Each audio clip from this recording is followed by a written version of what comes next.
عملی اقدام۔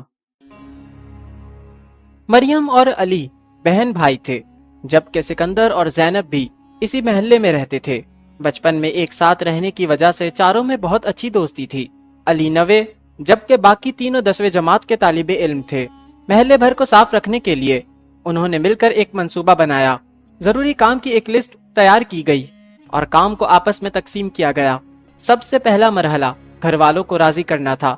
سکندر کی والدہ نہایت سمجھدار خاتون تھیں۔ چاروں نے ان کو اپنے ارادوں سے آگاہ کیا۔ انہوں نے بچوں کے فیصلے کو سراہا اور باقی تینوں بچوں کے والدین سے بھی اجازت دلوا دی۔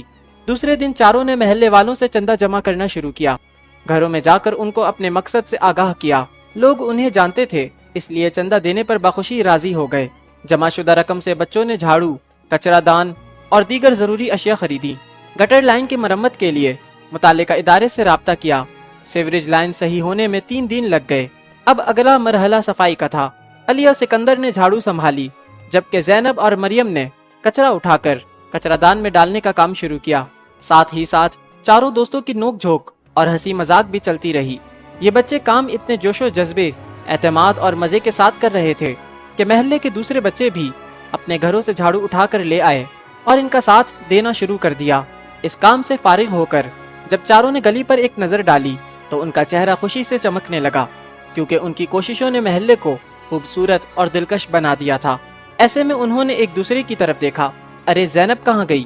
علی نے زینب کو غائب پا کر پوچھا۔ وہ گلی کے کونے پر کوڑا دان رکھنے گئی ہے، مریم نے بتایا۔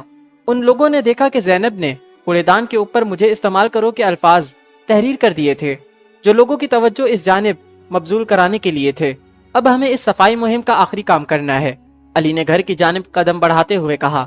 سکندر نے کہا، پھر ہماری گلی مستقل طور پر صاف رہنے لگے گی۔ علی نے کہا، انشاءاللہ تعالی۔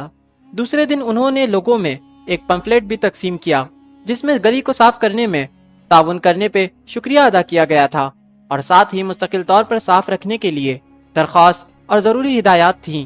بچوں کی ان کاوشوں کو سراہتے ہوئے محلے کے تمام لوگوں نے ان پر عمل کرنے کا عہد کیا۔ بچے اپنے مشن کو مکمل ہوتا دیکھ کر بہت خوش تھے، کیونکہ ان بچوں نے نہ صرف اپنے علاقے کے لیے ایک اہم کام کیا تھا، بلکہ اپنے بڑوں کو اس طرف راغب کر لیا تھا۔